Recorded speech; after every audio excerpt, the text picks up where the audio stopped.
Start cooking at 3 a.m., Mom ordered, pressing a folded guest list into my palm. Her tone was sharp, almost gleeful. 40 people. And don't mess it up this time. That's how it always was. Commands instead of conversations. Demands instead of love. Hi everyone, my name is Averly, I'm 25. And if you think family gatherings are about joy, connection and laughter, you've never stood in my shoes. In my house, holidays weren't celebrations.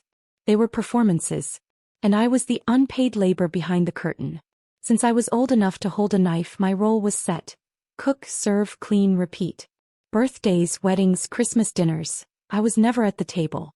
I was always in the kitchen, hands burned, feet aching, listening to the laughter spilling from the other room. They toasted each other while I scrubbed the pans. They saw Mom as the perfect host, never realizing I was the ghost who made it all happen. No. 40 guests. One daughter. Same expectation. I scanned the list. Names of relatives who never remembered mine, cousins who mocked my quiet life, uncles who once said, "At least you're useful in the kitchen." The bile rose in my throat. Useful. That's all I ever was to them. But this time something inside me whispered, enough. At 1:55 a.m., my suitcase waited by the door. Not the apron. Not the chopping board. My suitcase. My phone glowed with a boarding pass, 2:40 a.m. departure. A ticket not just out of this house but out of this cycle. I touched the handle, fingers trembling with both terror and freedom. The silence of the house felt heavier than any noise. My pulse hammered in my ears as I dragged the suitcase across the floor, each roll of the wheels sounding like defiance. At 2 a.m. I slid into the back of a taxi. The driver glanced at me in the mirror, maybe sensing the storm behind my eyes. Headlights cut through the driveway, illuminating the house that had caged me for years. I didn't look back.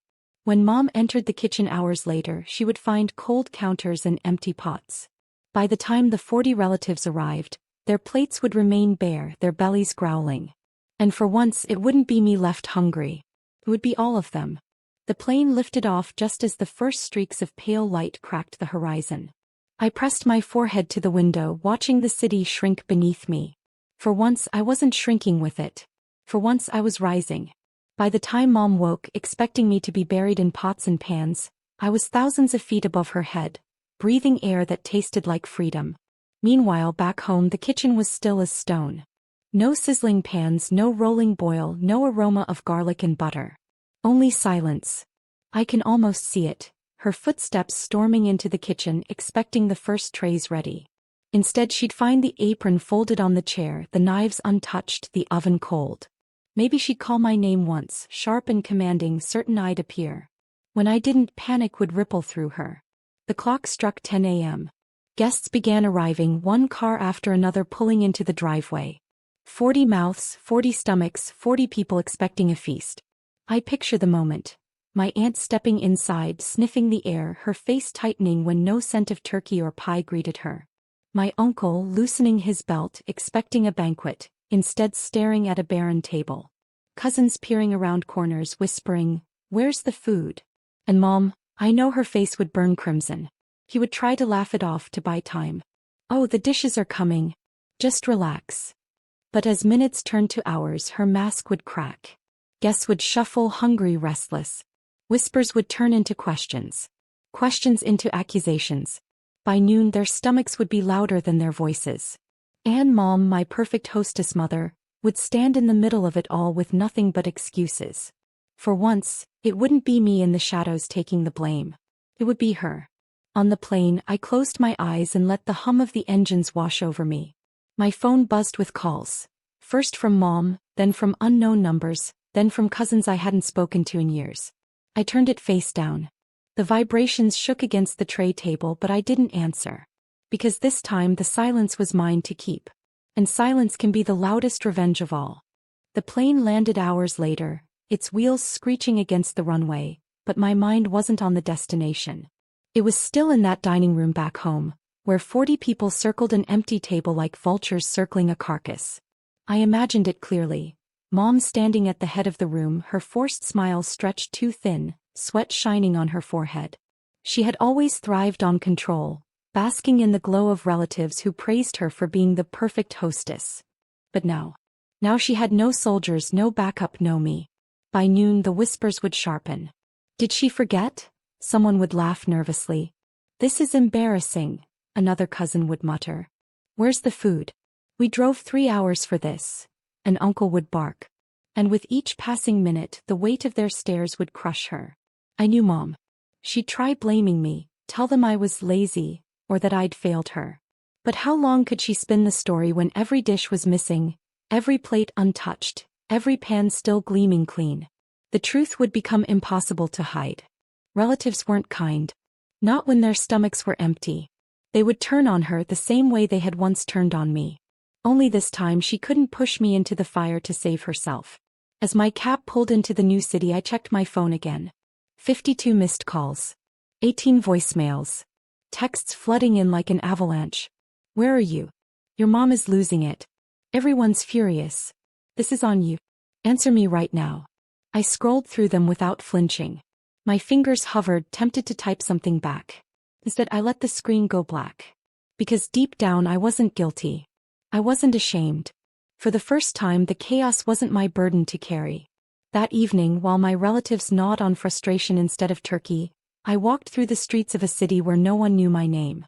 I breathed in fried food from carts, music spilling from bars, strangers laughing freely. For once, I wasn't serving joy, I was allowed to feel it. And back home, Mom's empire of control was cracking, one hungry guest at a time. By the next morning, my phone had become a war zone. Dozens more missed calls, messages that read like daggers. You humiliated me in front of everyone. Do you have any idea what you've done? Come back and fix this now. Her voice messages were worse. I pressed play on one, holding the phone away as her shriek filled the speaker. Averly. Everyone left. Do you know what 40 people all hungry, all angry looks like? They're blaming me. Your aunt said she'll never come again. Your uncle called me a fraud. I told them it was your fault. You abandoned me. I almost laughed. Abandoned? That was rich. She never saw that she had abandoned me years ago. Not physically but emotionally. She traded love for control, tenderness for orders, affection for chores. And now when I chose freedom, she dared to act like the victim. I sat on the hotel bed, the city humming outside the window, and let her words roll off me. For once, her rage didn't sink into my bones. It didn't define me. Instead, I thought of the image burned in my mind. 40 relatives staring at empty tables, her scrambling, her mask crumbling. Every bite they didn't get was a bite of truth. Truth she'd been feeding on my back for years.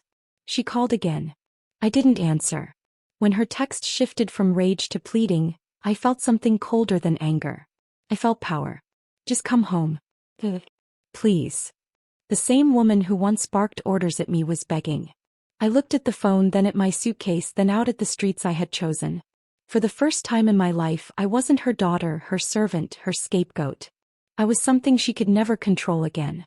By the afternoon, Mom's fury had multiplied, not just through her words but through others.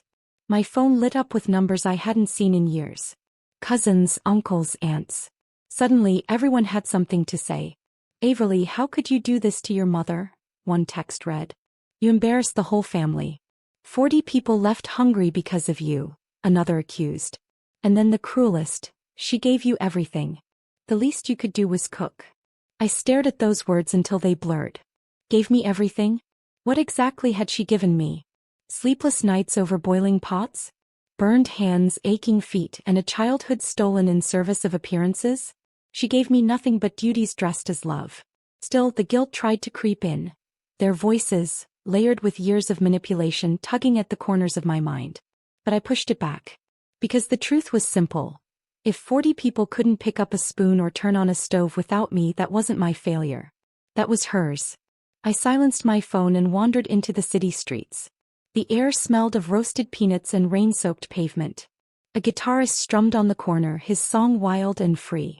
I dropped $1 in his case, feeling lighter than I had in years. For once, I wasn't invisible. Not because anyone saw me here, but because I finally saw myself. When I returned to my hotel room, I checked my phone again. New messages waited. Some vicious, some desperate. One from Mom stood out. You've ruined me. I can't show my face anymore. Do you feel proud? I locked the screen without answering. My chest tightened, but not with shame, with resolve. As yes. I was proud.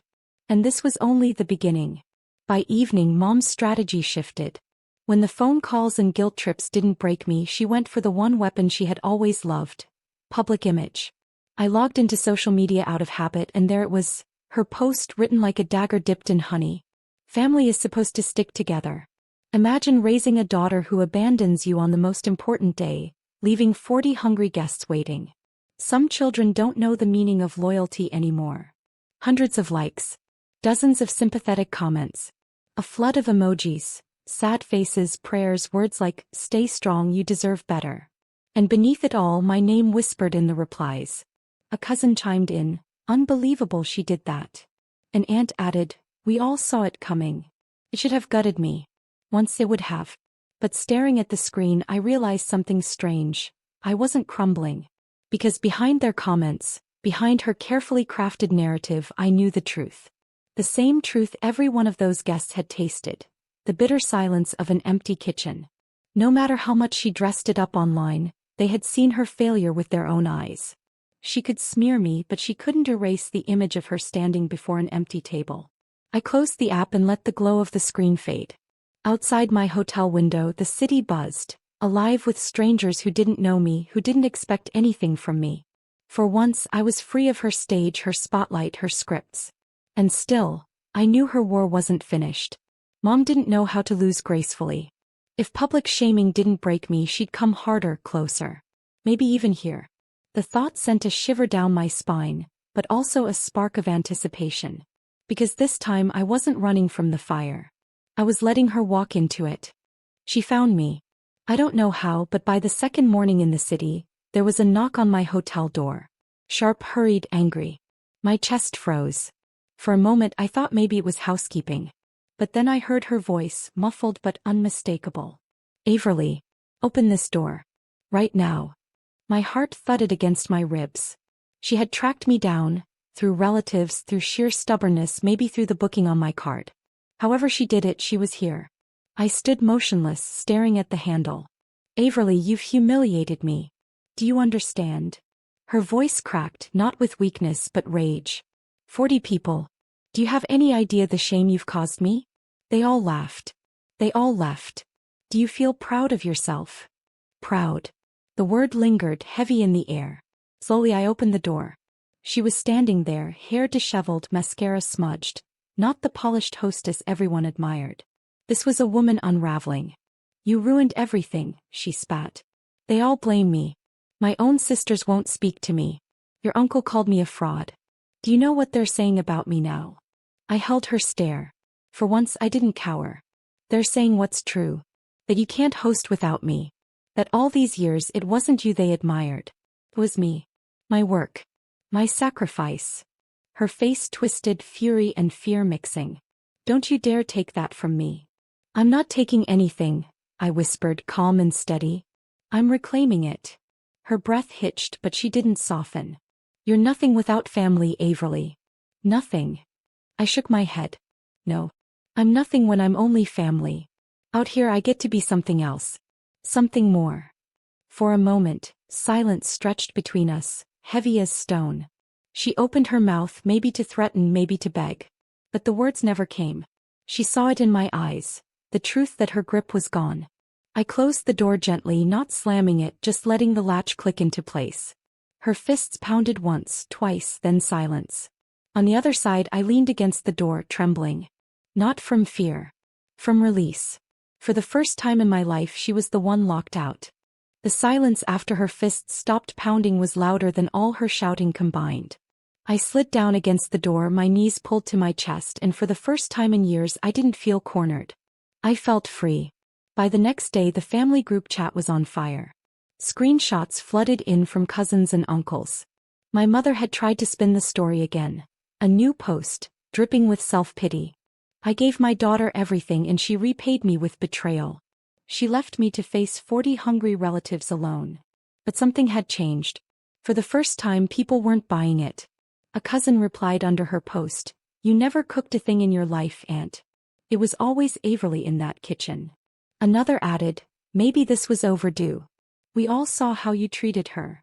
And then dozens of comments piled on, not against me but against her. The curtain had finally fallen and everyone saw what was behind it. The perfect hostess was a fraud. I scrolled through it all quietly, sitting by the window of my hotel. My phone buzzed again, this time not with anger but with something else. Messages of support. From a few cousins I thought had forgotten me. You did the right thing. I'm sorry we never stood up for you before. Proud of you, Averly. The weight in my chest cracked open, letting in light I hadn't felt in years. Meanwhile, Mom's empire, the house built on my labor, her reputation polished with my exhaustion, was crumbling. She had no feast to offer, no admiration to soak in. Just silence where applause used to be. I didn't need to fight her anymore. The truth fought for me. That evening I walked the city streets with no plan, no obligations, just myself. I passed a bakery and bought a single slice of cake. Just one. For me. I sat on a bench, fork in hand, and took a bite so sweet it felt like rebellion. For the first time I wasn't feeding others while starving inside. I was tasting freedom. And I realized something then. Revenge didn't have to be fire and fury. Sometimes revenge is as simple as absence. As simple as choosing yourself and letting the world see what happens when you stop carrying its weight. Mom wanted me to serve 40. That I served one. Me. And it was enough.